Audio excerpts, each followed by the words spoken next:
Bueno, buenas tardes a todos ustedes, profesores, a todos y todas, de verdad, el agradecimiento por estar aquí. La charla de hoy, que son pautas y sugerencias para una buena redacción, en realidad recoge un poco la experiencia personal de los aciertos, errores que uno comete en la vida. Y creo que todo eso suma para la experiencia, sobre todo para poder compartirla como hoy la estoy haciendo con todos ustedes. Quiero comenzar algo de manera inductiva. No quisiera hablar sobre propuestas y sugerencias de redacción de una tesis y primero no pregunto a los estudiantes quienes me están escuchando en este momento, ¿por qué sirve redactar hoy bien? ¿Por qué tenemos que redactar bien hoy? ¿Qué beneficios nos entrega? De hecho, los beneficios son muchos. Podemos acceder a una mejor oportunidad laboral, a un mejor ascenso, a mayores ingresos y sobre todo a que cada vez que hablemos o escribamos nos entiendan, nos comprendan, porque creo que nadie comunica algo si no es con el objetivo de que nos comprendan. Y de hecho una tesis es un trabajo académico que busca eso, que el lector o quien llegue a esta tesis nos entienda, ¿no? La siguiente pregunta sería, así como, ¿por qué es importante redactar bien hoy? Sería, ¿cuáles son los efectos de una mala redacción? Hoy en día los reclutadores de personal son muy exigentes a la hora de evaluar a un candidato, ¿no? Presentamos un CV y resulta que no hemos redactado bien, ¿no? No hemos escrito bien, tenemos errores ortográficos, no hemos tildado bien, ni siquiera hemos utilizado las reglas de puntuación de manera correcta. Entonces, evidentemente, pues eso invalida el ser candidatos idóneos a un puesto de trabajo, ¿no? Recogí aquí un estudio sobre redacción de textos académicos hecho por Ñáñez y Lucas en el 2017. Es una publicación a raíz de una investigación que hicieron estos profesores en la Universidad Nacional de Cañete, aquí, Lima, ¿no? Entonces ellos, su objetivo fue más que nada recoger cuál es el nivel de redacción por parte de los chicos frente a los textos académicos que los profesores dictaban en el curso de Comunicación 1, ¿no? Se entiende a los estudiantes ingresantes. Bueno, estos son algunos de los textos que ellos comparten, porque hicieron el método de la entrevista semiestructurada y utilizaron también unas guías de observación como profesores de estos estudiantes de primer ciclo. Y bueno, se dieron con la idea de que muchos de ellos se complicaban al momento de elaborar textos, no sabían por dónde empezar y tampoco no sabían unir oraciones, no había coherencia, se reintegraba de alguna manera con el tema de las normas gramaticales y ortográficas, ¿no? Por eso me estoy bastante interesante, se los recomiendo a los chicos. Al final de esta presentación, en las referencias coloco los datos más exactos de este trabajo, de esta publicación, ¿no? Bueno, esto nos trae a colación lo siguiente. En la redacción podemos encontrar muchos tipos de redacción. Primero, la científica o académica, la que acabo de explicar con este estudio, ¿no? Porque se centraron más en una redacción académica. La redacción periodística, la publicitaria, la administrativa y literaria. Si nos damos cuenta, cada uno de estos tipos de redacción exigen ciertos criterios, cierto estilo, ¿no? Quiero detenerme, ¿no? Específicamente en el tema de la tesis, ¿no? Como documentos académicos, no solamente está la tesis, está el ensayo, los artículos científicos, todo documento que de alguna manera tenga un criterio científico. Entonces, vamos a ingresar a lo que es una tesis. Bueno, a simple vista, por la imagen, ustedes se darán cuenta que la tesis es un trabajo escrito, pero que nosotros, como egresados de una universidad, presentamos a nuestra universidad para poder obtener un bachillerato, ya sea un título profesional, o ya sea en posgrado, un grado, ¿no? La maestría o doctorado. También la tesis yo creo que es una manera de poder ejercitar la madurez intelectual, investigativa, reflexiva de los estudiantes, ¿no? Yo creo que es una manera, una metodología increíble para que el estudiante pueda desarrollar la capacidad de pensamiento crítico y reflexivo. Entendamos recordemos que la tesis es un texto argumentativo en toda su totalidad, ¿no?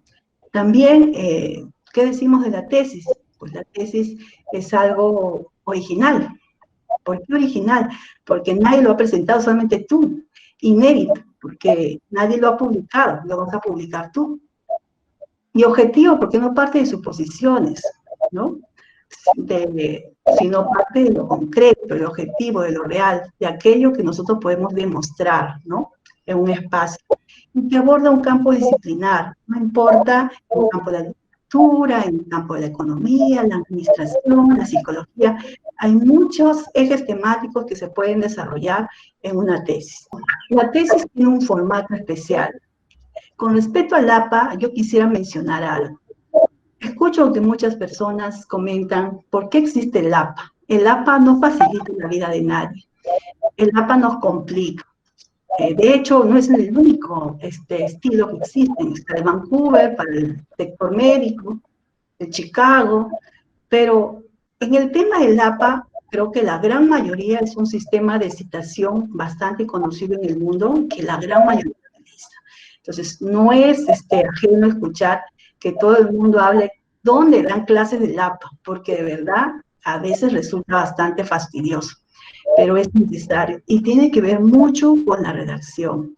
El APA, de alguna manera, es un manual de escritura académica que lo plantea desde más de 50 años la Asociación Americana de Psicología. Ahora último, el año pasado, en octubre del 2019, antepasado, en 2019, comenzamos una 7ª edición, pero la 6ª duró casi 10 años. Recién después de 10 años de la 6ª, pasamos a una 7ª, que recién está en pañales, que comenzó en octubre de 2019. Y aquí, en este manual de escritura académica que nos entrega esta asociación estadounidense, con el objetivo de poder elaborar y presentar tesis, ¿no? Ahora, no es ajeno decir que muchas universidades todavía están con la 6ª edición a medias, o en camino de adaptarla. No todas la han adaptado. Por esto de la pandemia, ha habido mucho desfase en este tema de trabajo para poder adaptar de acuerdo a sus necesidades y trabajos académicos que cada universidad produce, ¿no? De hecho, la tesis es una producción de conocimiento.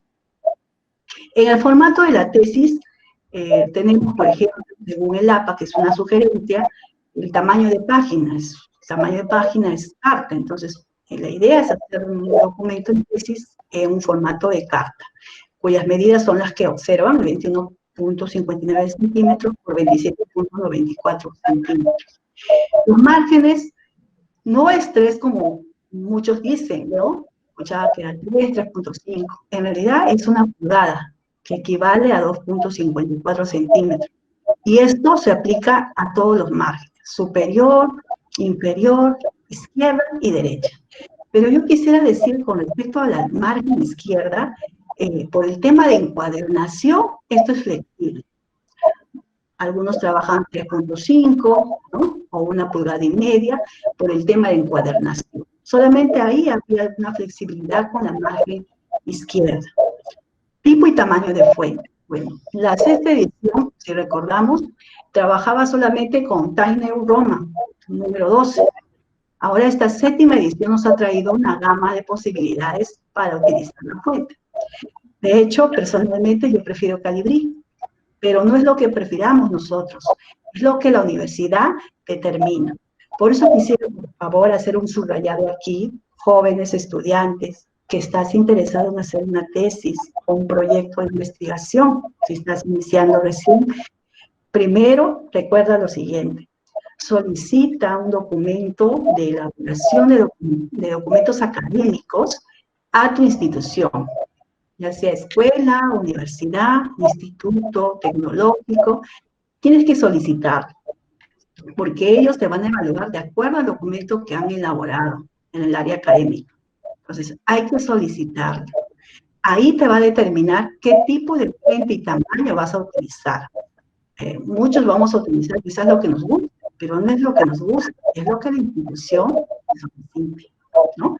Ahí tenemos ahora, además de Time, el Calibri, el 11, el 11, Emilia Sams, Nikon con 10, Georgia con 11 y Computer Modern normal con 10. Entonces, ahora tienen 6 opciones para utilizar y escribir tu tesis. Pero va a depender de lo que la institución a la que vas a presentar tu trabajo de investigación te solicita. Por eso, antes de sentarse a hacer el trabajo, pidamos ese documento guía que la institución tiene. En la numeración de páginas han cambiado mucho, ¿no? Con esta 7ª edición, todas las páginas se numeran. De hecho, yo era número 1 con mis estudiantes de tachar las páginas de las portadas. Al parecer ahora con la 7ª edición, hasta las portadas llevan numeración, en números arábicos, todos, absolutamente todos. Olvidemos aquel tiempo que se utilizaban números romanos una parte y números arábicos otra parte. No, todas las páginas se numeran y estas se ubican en la parte superior derecha, ¿no? Entonces, desde aquí ya sabemos que si queremos hacer tesis, todas se numeran. Interlineado doble, eso todavía continúa. Alineación es en la izquierda, todo el documento que vas a hacer en tu tesis tiene que estar alineado a la izquierda.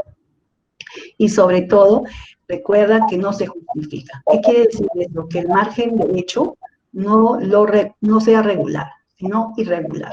Como yo sé que estéticamente se ve feo, pero eso es lo que más o menos la normativa de APO, la 7ª edición. Solo hacia la izquierda, sin justificar hacia la derecha, de manera irregular. La sangría de párrafo, pues, todo el documento, absolutamente todo, menos el resumen, porque no tiene sangría, el resumen sí no tiene sangría, pero lo demás queda con una sangría en primera línea, equivalente a media pulgada o 1.27 centímetros. La estructura de una tesis. Bueno, aquí también quiero subrayar algo. Revisando algunas universidades, el protocolo de investigación que presentan a los jóvenes para que hagan su proyecto de investigación inicial, varía mucho, y tanto la estructura de la misma tesis, ¿no? Cada universidad tiene una manera particular de adaptar las normas TAPA, de adaptar el trabajo académico del estudiante de acuerdo a sus necesidades. Yo creo que ahí, por eso, nuevamente, jóvenes siempre mantengan comunicación con respecto a cómo presentar un documento académico en tu escuela. No pretendas hacer lo que presenta, por ejemplo, la Universidad Católica, la San Marcos, la Villarreal o cualquier otra universidad, aplicarlo a tu institución. Si no has solicitado antes ese documento que implica la guía de presentación de documentos académicos que tenga tu escuela.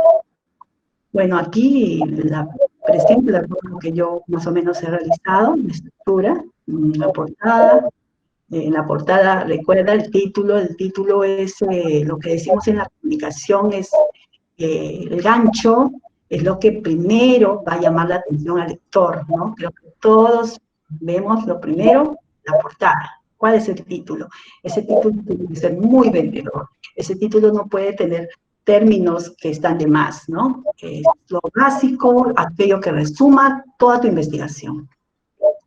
Bueno, el resumen, ojo que el resumen no es conclusión, ¿ah?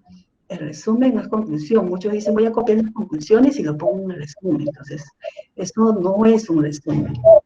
Introducción, planteamiento del problema, y así varios puntos que tiene la estructura de la tesis. Pero por el tiempo, porque en realidad esto demanda mucho tiempo, explicar punto por punto, yo he escogido en realidad todo aquello que un asesor siempre es bastante quisquilloso a la hora de revisar una tesis. Siempre los asesores se van a ciertos aspectos que determinan la idoneidad, la rigurosidad de la investigación que está postulando a un grado o a un título profesional. Entonces, el día de hoy vamos un poco a abordar lo que es el planteamiento del problema, la justificación, los objetivos, el marco teórico, resultados, conclusiones y también las referencias. Bueno, los anexos, bueno, es algo que no necesita mucha explicación. Proceso de redacción del planteamiento del problema. Aquí, en el planteamiento del problema, primero es importante que si tú quieres hacer una investigación, tengas presente que la elección del tema es bastante fundamental. Elige un tema que te guste. Nadie investiga algo que no le guste, que te guste y que lo conozcas de manera parcial o total. Lo tienes que conocer. Si no lo conoces, de nada va a importar tu entusiasmo, tus ganas de hacer la tesis, si no sabes nada del tema que vas a investigar. Entonces, creo que el mejor motivante es hacer algo que nos guste. Entonces, si tienes en mente algún tema, de hecho, que te encanta, te apasiona, te aseguro que vas a concluir esa investigación. Ese es el punto inicial. Define bien el tema que vas a investigar. Descripción del problema. Una vez que has definido el tema, lo que te queda es un poco empaparte, ¿no? Informarte, recoger información, una revisión literaria. Y ello te va a permitir definir el problema. ¿Qué entendemos por definición del problema? Es contextualizar en qué entorno está ocurriendo este fenómeno que tú quieres investigar. Quizás en una institución educativa, quizás en una comunidad, quizás en un colegio, una organización laboral donde estés trabajando. Y de hecho, esto va a ir de lo general a lo particular. Entonces, implica que tienes que documentarte un poco qué está pasando quizás a nivel internacional, nacional, regional, hasta que llegues al problema en sí. Ahora, este problema es ocasionado por algo, ¿no? Tiene una causa, entonces menciónalo. De manera breve, no te explayes demasiado, pero menciona cuáles son esas causas que han producido este problema. Luego de ello, de hecho, tiene unas consecuencias, unos efectos, ¿no? Problemas de familia, sobre estudiantes, sobre un personal de la salud, ahora que estamos en un tema de pandemia. El tema de la pandemia se ha convertido en una gran oportunidad de investigación. Definitivamente hay mucho que investigar, hay mucho que indagar. Creo que es una fascinante oportunidad para poder trabajar con los medios digitales, con Internet, más que nunca, ¿no? Propuesta de acción frente a la situación. ¿Qué propones? ¿Qué hagas frente a esta problemática? ¿Qué significan las causas, el espacio, el tiempo? ¿A quién está afectando? ¿Cuáles son las consecuencias? ¿Qué propuesta quieres hacer tú? Conocer un poco sobre esta problemática, plantear una solución. ¿Qué quieres hacer? ¿Cuál es tu acción frente a esa situación que has planteado? Luego viene la formulación del problema. Si te das cuenta, la formulación del problema ya es la parte final de lo que es el planteamiento. General a lo particular. ¿Qué significa delimitar el problema? Delimitar el problema, en realidad, tiene que ser bastante específica, ¿no? Primero, identificar quién lo padece, en qué lugar, sobre qué trata, cuál es ese problema. Quizá motivación, desmotivación laboral, estrategia de aprendizaje, tiene que ver un poco con el estrés laboral. ¿Qué tema? ¿A quién? A un personal de la salud, a los estudiantes, ¿y dónde? Una asignatura específica, una comunidad, pero recuerda que tiene que ser específico, delimitar. Si tú no lo delimitas, lamentablemente no vas a poder desarrollar la otra parte. Eso es generalmente un poco de los problemas que presentan muchos los estudiantes a la hora de empezar a hacer una investigación. No identifican ese problema, porque no lo toman de manera general. Aquí he traído un ejemplo que vamos a ir un poco estructurando y recuerda que cuando formules un problema debe estar en signos de interrogación, ¿no? Entre signos de interrogación. Vamos a ver el primero. Dice, ¿cuáles son las estrategias de aprendizaje que emplean los estudiantes de educación superior? Si tú lees esa pregunta, ¿no? Que sería muy interesante investigar, sí o no que no está delimitado. No está delimitado. Si es cierto que se menciona la estrategia de aprendizaje sobre estudiantes, pero educación superior es bastante general, ¿no? El instituto también es una educación superior, la universidad. ¿Qué universidad estamos hablando? ¿De qué región? ¿De qué distrito? ¿De qué comunidad? estudiantes de qué ciclo, ¿no? Entonces no está delimitado, entonces no, es muy genérico. Eso te diría tu asesor, ¿no? Dos, ¿cuáles son las estrategias de aprendizaje que emplean los estudiantes de la Escuela de Arte Mario Urteaga Alvarado Cajamarca? Quizás es algo que puede interesar mucho a un docente, ¿no? Un docente que esta Escuela de Arte Mario Urteaga Alvarado también forma educadores, ¿no? En cierta disciplina artística. Entonces, ¿cuáles son las estrategias de aprendizaje que emplean los estudiantes en esta escuela? Entonces, quizá nos falta delimitar algo, ¿no? Profesora, ¿sabe qué? Yo creo que podríamos delimitar a qué estudiantes nos estamos refiriendo, porque los estudiantes tienen varios cursos, varias especialidades, ¿no? Entonces, todavía faltaría delimitar, ¿no? Y aquí abajo dice, pues, ¿cuáles son las estrategias de aprendizaje que emplean los estudiantes del tercer ciclo? Estoy haciendo algo hipotético, porque en realidad desconozco un poco de la escuela, cómo se estructura esta, pero estoy colocando de manera general que emplean los estudiantes de tercer ciclo en la asignatura de pintura. Entonces, a mí me interesan solo estudiantes de tercer ciclo que lleven alguna asignatura de pintura. Y la Escuela de Arte Mario Urteaga Alvarado. Entonces, creo que de alguna manera estamos partiendo bien. Y ya hemos delimitado el problema. Entonces, si tú delimitas bien el problema, ya tienes el 50% del camino hecho, porque lo demás ya empieza a venir mucho más sencillo. Formulación del problema, bueno, aquí te la puse, pero no solamente es un problema general. Recuerda que también hay problemas específicos, ¿no? Se van a desprender de él. En el problema general, ya hicimos anteriormente el ejemplo, cuáles son las estrategias de aprendizaje que emplean los estudiantes de tercer ciclo de asignatura de pintura de la Escuela de Arte Mario Urteaga Alvarado de Cajamarca. Y los problemas específicos, yo podría centrarme en dos. Estrategia de aprendizaje para el desarrollo de creatividad, y vuelvo a repetir lo mismo si te das cuenta. Y la dos, estrategia de aprendizaje para el desarrollo de la apreciación artística, y vuelvo a repetir lo mismo. Te das cuenta que siempre guarda una concordancia el problema general con los problemas específicos, solo que esto es más específico y vas a especificar, detallar a qué estrategia de aprendizaje te gustaría poder realizar tu investigación. Justificación. La justificación es muy importante. De hecho, los asesores y los jurados lo leen y responden a por qué tú estás investigando esto. ¿Por qué has elegido este tema o esta problemática? ¿Para qué sirve tu estudio? ¿Aportas en algo? ¿Suele ser relevante tu investigación para alguien? Entonces, ¿cuál es la utilidad? De hecho, es importante subrayar que el problema y el tema de investigación son cosas distintas.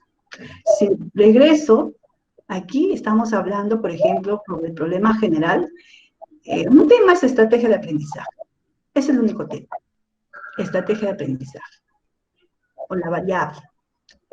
Pero el problema, si te das cuenta, se ha redactado de otra manera. Entonces, el tema es una cosa y el problema es otro, ¿no? Entonces, a veces confundimos, profesora, el tema es igual que el problema, no. Míralo así como que el tema es general y el problema es mucho más específico. Vamos con la justificación. Criterios para la redacción de una buena justificación. En realidad, la justificación van a tener muchos aportes, muchas miradas. No necesariamente todas, pero tú vas a tener que resaltar de acuerdo a lo que tú consideras que vas a obtener con tu investigación, de por qué lo estás haciendo, ¿no? Por ejemplo, toda investigación tiene un aporte teórico, salvo que sea una investigación aplicada o tecnológica, pero la gran mayoría tiene siempre un aporte teórico, ¿no? Va a llenar el vacío de algún conocimiento. Aporte práctico, no todas tienen un aporte práctico necesariamente. Entonces, va a ayudar con algún problema real, puede ser en tu empresa, organización, que puede ser con el tema de procesos, puede ser con el tema de ciertas técnicas que quieres tú implantar, como una investigación, unas técnicas de dibujo, técnicas de pintura, de escultura, que quieras tú de alguna manera proponer en un cierto grupo, una comunidad de estudiantes, ¿no? Aporte metodológico. Si tú planteas crear un método un instrumento nuevo, ¿no? Siempre y cuando sea un instrumento de investigación, de recolección de datos, o algún método nuevo, eso sería un aporte metodológico. Bueno, son muy pocos las tesis que trabajan este punto. Aporte económico, bueno, como bien dice su nombre, ¿no? Si vas a mejorar la situación económica de una comunidad, organización, sociedad, y el aporte social, ¿qué impacto va a tener en la sociedad, ¿no? ¿Qué beneficio va a traer esta investigación que tú estás haciendo? Profesora, ¿es necesario que esté distribuido de esta manera la parte de la justificación? De preferencia sí, pero yo te sugiero que trabajes mucho con tu asesor, porque tu asesor te va a explicar realmente cómo es que tú vas a distribuir. Hay gente que no lo hace de esta manera por ítem, lo hace el cuerpo entero, total, de largo. Entonces, eso va a depender mucho de cómo tú estés coordinando con tu asesor. Objetivos. Bueno, los objetivos también son bastante importantes. De hecho, muchos estudiantes tienen errores a la hora de redactar los objetivos, ¿no? Si bien es cierto, ya hemos definido, formulado nuestro problema, ¿no? ¿Cuáles son esos problemas? Nosotros como objetivo es preguntarnos qué cosa queremos lograr, qué cosa queremos conocer, ¿no? Y eso de los objetivos tienen que ser pues, alcanzables. No vas a hacer un objetivo que no puedes alcanzar, ¿no? Por ejemplo, yo, bueno, hice una investigación para trabajar con periodistas, ¿no? Y la verdad es que al principio no quería hacerlo, porque la verdad es que yo no podía llegar a ningún periodista. Todos estaban ocupados. Y en algún momento dije, ya no doy. Entonces, tenemos que cuidar mucho ese aspecto de los objetivos. Debe ser alcanzable, medible, y sobre todo debe estar redactado con verbos infinitivos, ¿no?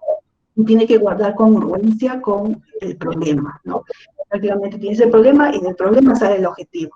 No hay mucho trabajo que hacer, solamente identificar el verbo infinitivo que vas a utilizar. Aquí hay varios verbos infinitivos, los que tenemos que usar, ¿no? Tenemos conocer, informar, describir, identificar, reconocer, comprobar. Entonces va a depender de lo que tú tengas como objetivo en tu investigación y vas a agregarlo de esta manera, ¿no? Las preguntas al problema generan los objetivos. ¿Recuerdas el ejemplo que hicimos anteriormente? El problema general y los problemas específicos. Bueno, entonces frente a ellos tenemos acá un objetivo general y entiendo, frente a problemas específicos, debe existir objetivos específicos. Si te das cuenta, el texto de cada objetivo comienza con un verbo infinitivo. En este caso, por la forma como hemos hecho la pregunta, estamos hablando frente a una investigación, pues, descriptiva, ¿no? Descriptiva, exploratoria, no, porque muchos han hecho este trabajo de estrategia de aprendizaje, pero sí descriptiva. Entonces, podrías colocar el término identificar. Y los objetivos específicos, pues, elegir por el término de conocer, por ambos, ¿no? Si te das cuenta, lo único que va a cambiar es el verbo infinitivo.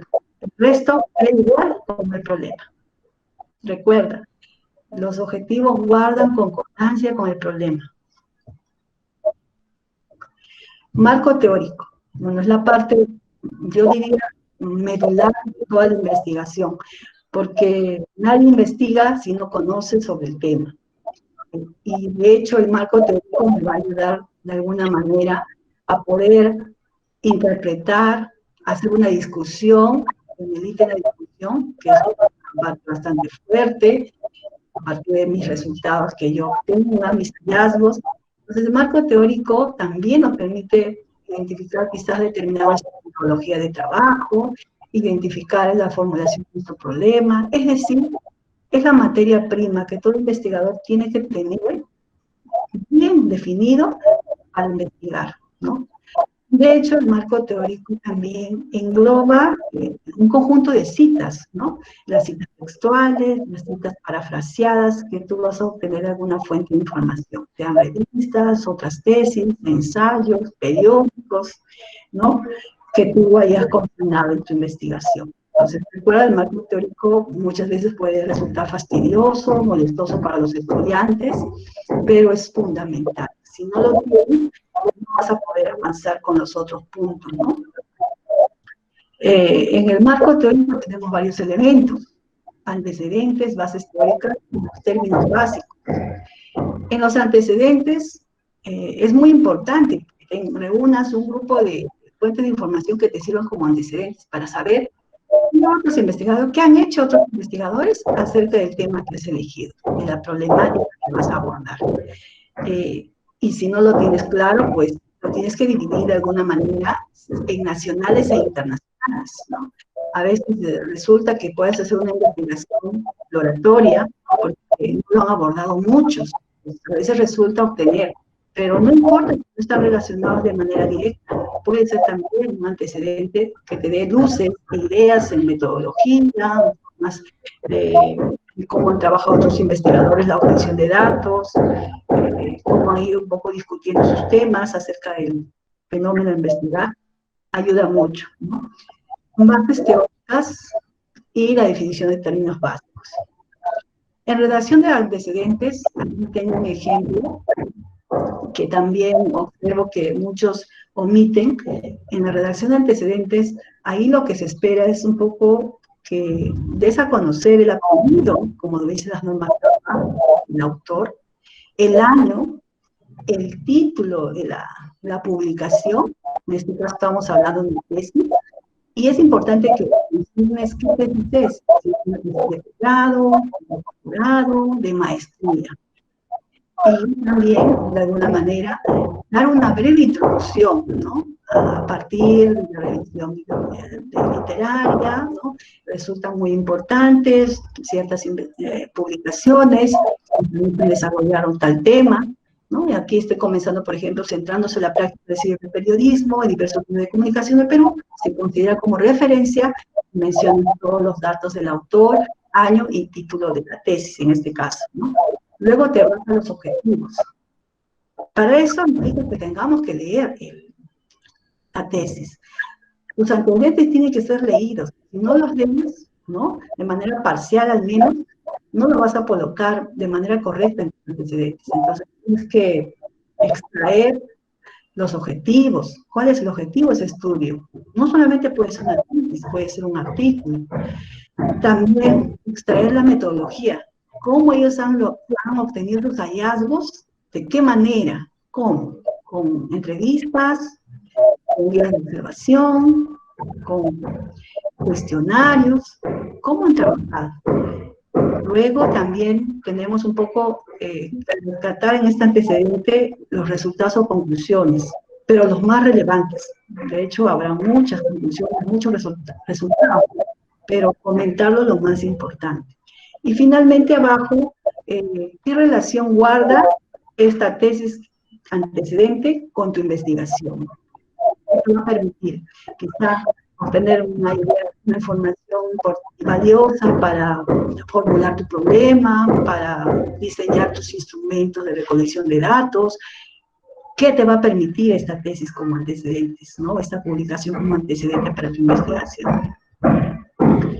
¿Cómo citar en el marco teórico? Bueno, si sabemos el marco teórico, entendemos que son bases teóricas, ¿no? Términos básicos que vamos a tener que abordar en base a las variables que estén diseñadas en la formulación del problema, ¿no? Y vamos a trabajar, de hecho, con citas. Hay citas textuales y parafraseadas, ¿no? Las citas textuales, solamente a modo de recordación, voy a pasarlo rápido esto, tenemos las citas narrativas, las cortas. Recuerden que las citas textuales, que eran aquellas opiniones, comentarios, expresiones escritas, orales, de algún autor que te llamó mucho la atención y que lo quieres copiar tal cual, sin cambiar nada, palabra por palabra. ¿Recuerdas? Seguramente en una charla anterior te dijeron que las citas cortas eran menos de 40 palabras, y las citas largas más de 40 palabras. Entonces tenemos dos tipos de presentación. La cita narrativa, aquella que comienza por el autor. También te recordarás que te dijeron que tienes que colocar el apellido paterno, seguido del año de publicación, y al final, como es una cita textual, colocarás el número de página de donde lo extraíste.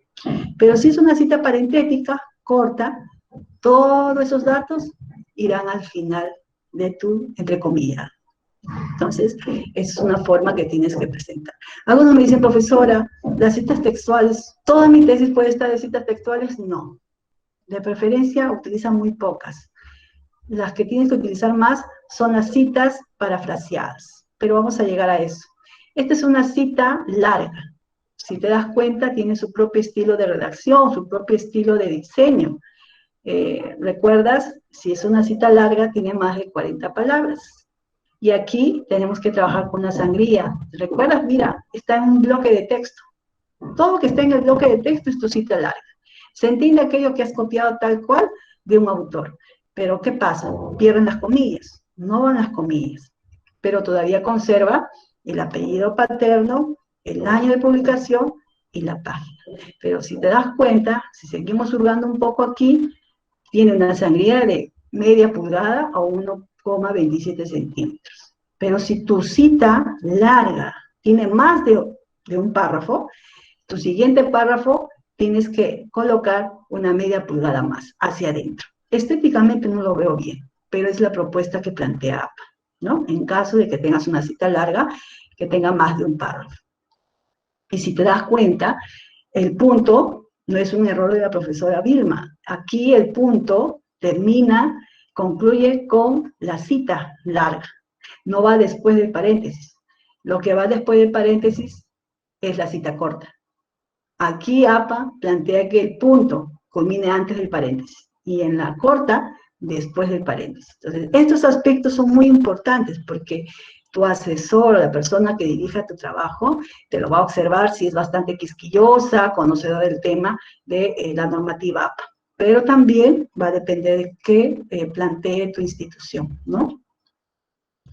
Y bueno, aquí la narrativa, recordamos, comienza por el autor, y la parentética, pones toda tu cita textual en bloque, con la respectiva sangría inicial, y al final el paréntesis. Por eso es parentética. Todos los datos del autor van entre paréntesis. Tipo de citas, seguimos, citas no textuales o indirectas. Esto tiene que ver mucho con la madurez como investigador que has alcanzado. Tiene que ver con el grado de análisis y síntesis que tengas para que tú puedas trabajar muy bien esta cita no textual o indirecta o llamada paráfrasis. Entonces, va a depender mucho de tu grado de interpretación. Es decir, autor que leas, autor que parafrasees.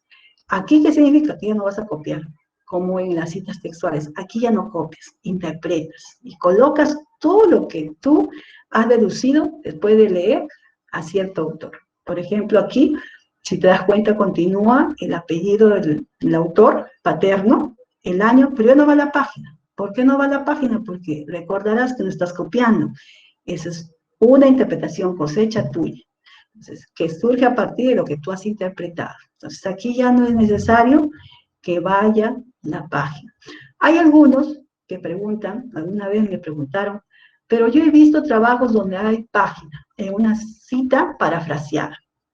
Mire, las normas APAS no invalida eso, no te dice que está prohibido, pero no te lo recomienda. ¿Por qué? Porque si tú una tesis que tiene citas parafraseadas, colocas páginas, las páginas de donde sacaste y parafraseaste, vas a confundir a tu lector, a quien te lea después. No vas a ver si es una cita textual o una cita parafraseada. Entonces, de preferencia, no coloques. Dirás tú, yo lo voy a colocar, no lo coloques, porque no te lo exige la normativa. Citación según número de autores. Bueno, seguramente vamos a encontrar publicaciones donde hay un autor, dos autores, tres autores. Bueno, donde hay un autor es fácil, ¿no? Narrativa, entre paréntesis, el año de publicación, la parentética van todos los datos, dos autores con la conjunción y, voz y canto, o si no, todo entre paréntesis la parentética. Aquí donde cambia la cosa, ¿no? Un poco con respecto a las normas APA de séptima edición. Aquí en las normativas APA, ya a partir del tercer autor, a más, ya colocas esta palabra latina, ec al, que significa y otros. Con la sexta no era así. Había que colocar de 3 a 5 a todos los autores, y en una segunda cita, recién colocar ec al. Aquí no. En la séptima ya tú a partir de 3 autores, ya puedes de frente colocar el primer apellido del autor y colocar ec al. También hay autores corporativos, recuerda, estás citando tú en tu marco teórico, ¿no? Por ejemplo, el corporativo, colocarlo completo si es la primera vez, el nombre completo, y poner el acrónimo, ¿no? Ministerio de Educación del Perú, Minedo, entre paréntesis 2004. Esto puede ir presentado de esta manera. Ahora, si tú quieres ponerlo parentéticamente, todo va entre paréntesis, pero luego de colocar el nombre de la institución, con corchete, dentro de las paréntesis, colocarás el acrónimo con el año de publicación. Citas que siguen, las siguientes, después de haber hecho esta cita corporativa, ya colocarás. ¿Para qué vas a colocar el completo? Ya no lo colocas. De frente al acrónimo que has hecho en la primera cita. ¿Qué pasa si no tiene, si el autor o algo no tiene, por ejemplo, corporativo, no tiene acrónimo? Lo colocas solamente así, como el nombre. Y colocarás a todas las citas con el nombre completo, si no tiene acrónimo o una abreviatura. Considerados generales en las citas. Bueno, acá tenemos citas sin autor. Si no hay un autor, colocas el nombre, el título de la publicación, ¿no? Eso va a depender cómo están en tus referencias. Si están en cursivas, las colocarás en el cuerpo de tu texto del marco teórico en cursivas. Si están en redondas, en tus referencias, hablando de referencias, es aquello que tú colocas al final. Recuerda que lo conoces como bibliografía, ya, esos son tus referencias. Si en tus referencias están en cursivas, tu título, colocas en tu cita, cuerpo de texto en cursiva. Si están en redondas, colocarás algo, comillas. No, eso va a depender de cómo están en tus referencias. Sin fecha, SF, pegadito, punto cada uno, si no tenemos fecha. Si no tenemos página, ¿no? Y vamos a empezar a plantear nuestro marco teórico con las citas, vamos a colocar párrafo. A veces algunos documentos digitales, electrónicos, no tienen página. Algunos PDF sí, pero algunos no. Entonces habrá que colocar párrafo, ¿no? Ahí en ausencia de la página. Si A o B tienes algún documento y no sabes identificar en qué párrafo es, esto está un poco difícil, colocarás pues el subtítulo que esté más cercano al párrafo que te interesa, ¿no? De manera completa. Y también tenemos aquí citas secundarias, aquellas que se obtienen, por ejemplo, tú puedes estar revisando al autor Gutiérrez, ¿no? Que publicó en 1925. Y este autor Gutiérrez ha citado a Desmond, quien publicó 5 años antes que él. Pero sucede que has buscado en todas tus fuentes de información una definición, por ejemplo, sobre pintura. Y sucede que no lo encuentras, pero Desmond sí lo tiene. Tienes que hacer lo posible de buscar el documento original que te lleva a Desmond. Pero, profesora, lo he buscado, no lo encuentro. Solamente me queda esta cita secundaria o cita de cita. Entonces, si es que no lo encuentras, el original de Desmond, tendrás que colocarlo de esta manera. Desmond, 1990, ¿cómo se citó en Gutiérrez? Es decir, estás considerando a Desmond a partir de haber recogido la información de Gutiérrez. Y en tus referencias, ¿colocarás de quién? ¿El dato de quién? ¿De Desmond o Gutiérrez? De Gutiérrez, ¿no? Porque de ahí lo has extraído, por eso son citas secundarias. Y, profesor, ¿y qué pasa si no tengo año de publicación de Desmond? No lo coloques. Quedaría Desmond, como se citó en Gutiérrez, 1995. Esto es bastante flexible, no es obligatorio si no lo encuentras. Recuerda que es una cita secundaria. Bueno, aquí voy a pasar un poco rápido por cuestión de tiempo. Bueno, aquí tenemos obras con el mismo autor. Los diferenciamos, si tenemos un mismo autor con obras del mismo año, los diferenciamos con palabras A, B, C, pegaditas. ¿Y cómo las vamos a ir ordenando? De acuerdo al orden alfabético de los títulos que tengan cada una de sus publicaciones. Obras con el mismo apellido, bueno, aquí vamos a invertir. Ya no publicarás Peña, citarás Peña, el apellido paterno, sino comenzarás por su inicial, ¿no? Para diferenciarlos. Son autores apellidados Peña, pero cada uno tiene un nombre distinto, entonces habría que colocar en la cita su inicial del nombre, ¿no? Cita de varios autores, con punto y coma, ¿no? Son autores, Davini, 2008, punto y coma, y el resto. ¿Y cómo las vas a poder colocar? De acuerdo al orden alfabético, ¿no? D, H, L. Esto especialmente en citas parafraseadas, ayuda mucho para citas parafraseadas de una manera parentética. Citas con ocasión personal. Bueno, aquí en la comunicación personal, recuerda, en las referencias no es necesario que coloques tu fuente de información de comunicaciones personales, porque no la van a recuperar. Así puedas compartir un mensaje de texto o un correo electrónico, no de nada sirve que coloques en tus referencias. ¿Por qué? Porque el lector o la persona que accede a tu documento no la va a recuperar, porque recuerda que es una comunicación personal. Entonces, ¿cómo se cita esto en el cuerpo del texto del marco teórico? Comenzamos por inicial del nombre, apellido, coma, comunicación personal y la fecha, día, mes y año, de dónde lo recogiste, ya sea de manera parentética o de manera narrativa. Presentación de resultados. Bueno, en la presentación de resultados es todo aquello, los hallazgos que tú vas a obtener. Aquí quiero plantear lo siguiente. Aquí muchos dicen, no debes interpretar, no debes comentar, pero otros asesores te dicen, comenta, interpreta. De preferencia, solo recoge las estadísticas más importantes de tu investigación, aquello que te permita responder a tus objetivos. A la hora que vamos a trabajar con figuras o tablas, es importante hacer un subtitulado de acuerdo a nuestros objetivos. ¿Qué nos hemos planteado como objetivos? Y esos objetivos te tienen que dar luz a colocar subtítulos, de manera que tú ya vayas presentando tus hallazgos según los objetivos que te has planteado.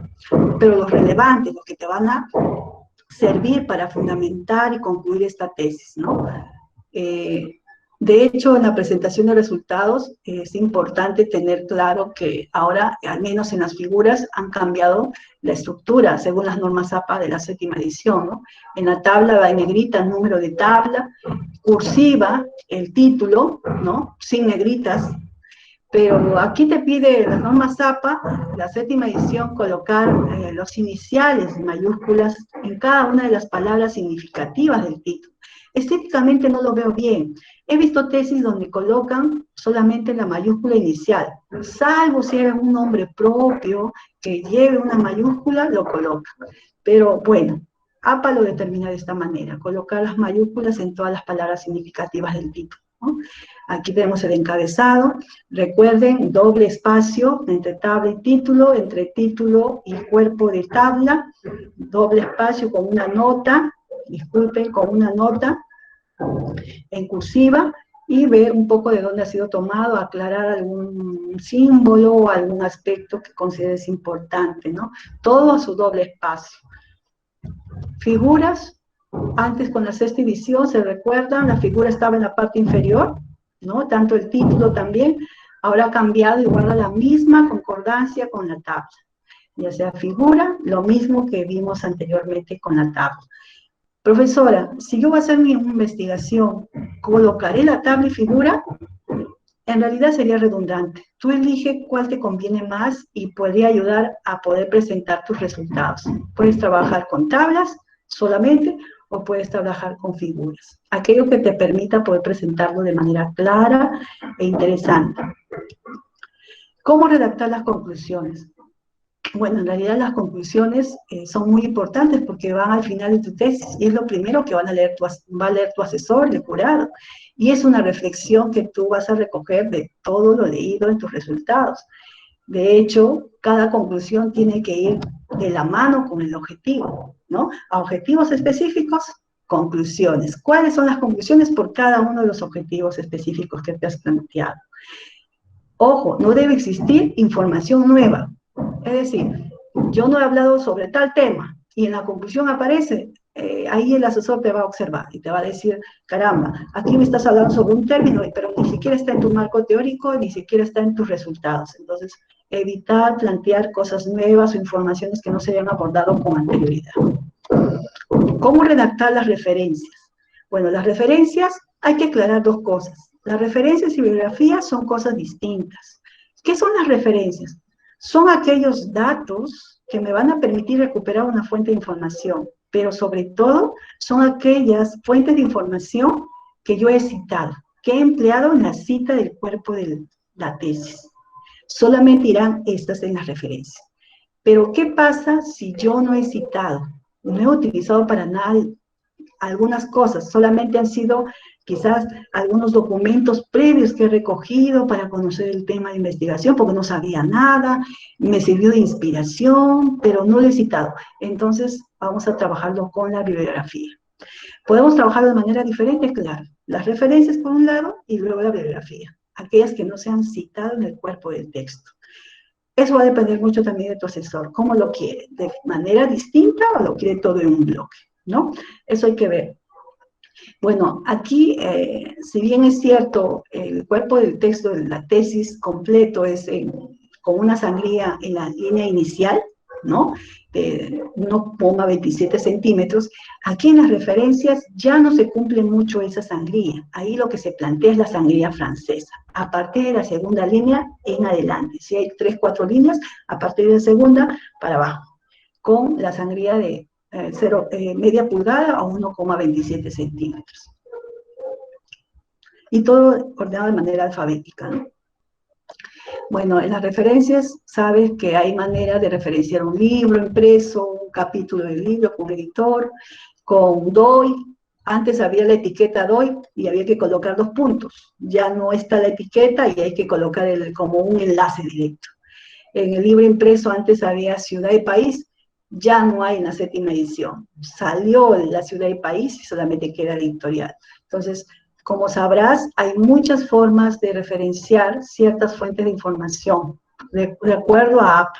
Entonces, la idea es que revisemos en qué consiste esta normativa, este manual de escritura académica que nos plantea la Asociación Americana de Psicología y que sería de suma ayuda para cada uno de nosotros a la hora de trabajar nuestra tesis, ¿no? También ahora último se han incorporado el tema de las redes sociales, ¿no?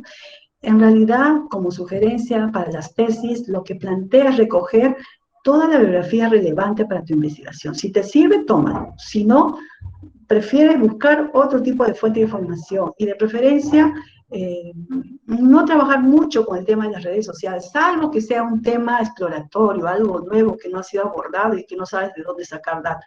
Pero trabaja con ensayos, con otros tesis, con otros artículos, algo que dé un poco más de realce, rigurosidad a tu investigación, sobre todo a la hora de demostrar, ¿no?, qué han dicho otros sobre la investigación que estás planteando. Recomendaciones adicionales al redactar la tesis. Bueno, seamos claros, si no se entiende, no sirve, ¿no? Si hacemos un trabajo de tesis, si no lo van a entender el lector, de nada sirve nuestro esfuerzo, tiene que ser entendible, sobre todo tenemos que ser empáticas a la hora de redactar, ¿no? De escribir esta tesis, de ordenarlo.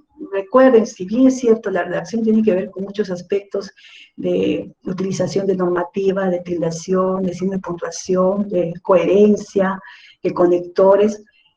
Es cierto también que la normativa APA es un paquete, complementa tu redacción. Recuerda que por más que redactes bien y no has aplicado bien la normativa APA, vas a tener una observación, ¿no? Ser sencillo, ¿no? Ser sencillo implica, de alguna manera, no utilizar términos rebuscados, grandilocuentes, ¿no?, que llamen mucho la atención. No, ser sencillo, siempre recuerda a quién va dirigida la tesis, a qué comunidad científica, si quieres tú de alguna manera difundirla, o más adelante divulgarla a la comunidad en general, sin excepción, pero no dejes de ser formal.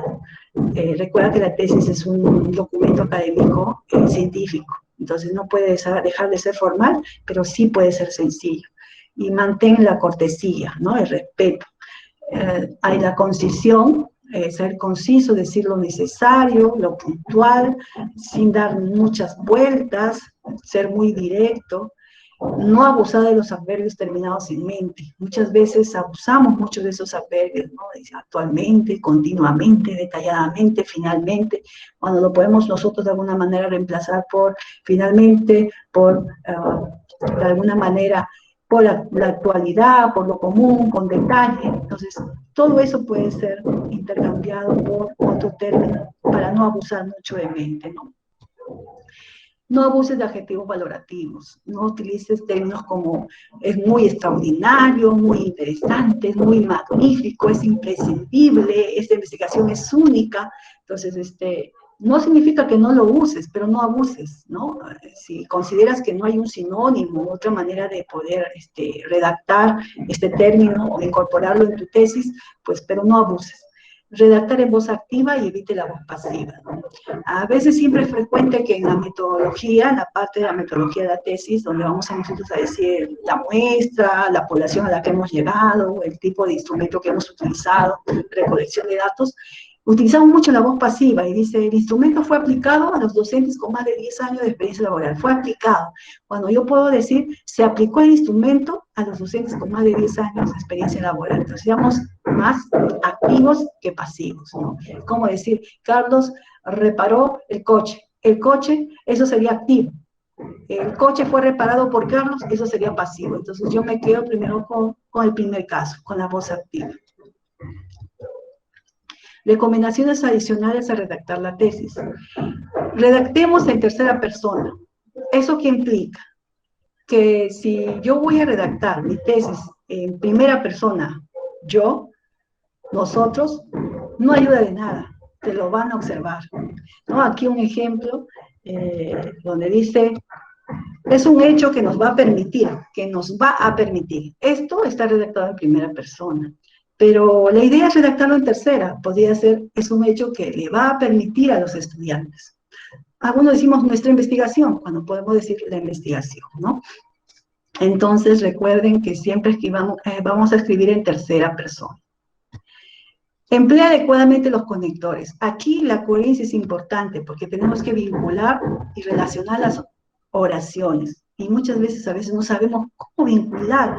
Estoy en una tesis y de un párrafo a otro párrafo, ¿cómo continúe? ¿Qué le pongo? ¿Qué lo coloco? Entonces, aquí los conectores son muy importantes. Por ejemplo, si yo quiero dar causalidad, puedo decir por qué, debido, a causa, puesto que, dado que.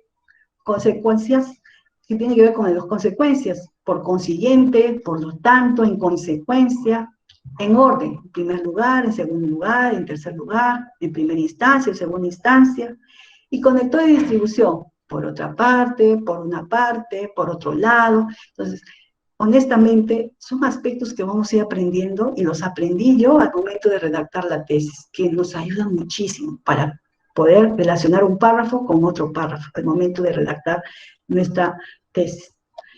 Bueno, espero no haber sido bastante extensa, he tenido que correr un poquito, pero aquí están las fuentes consultadas para este trabajo.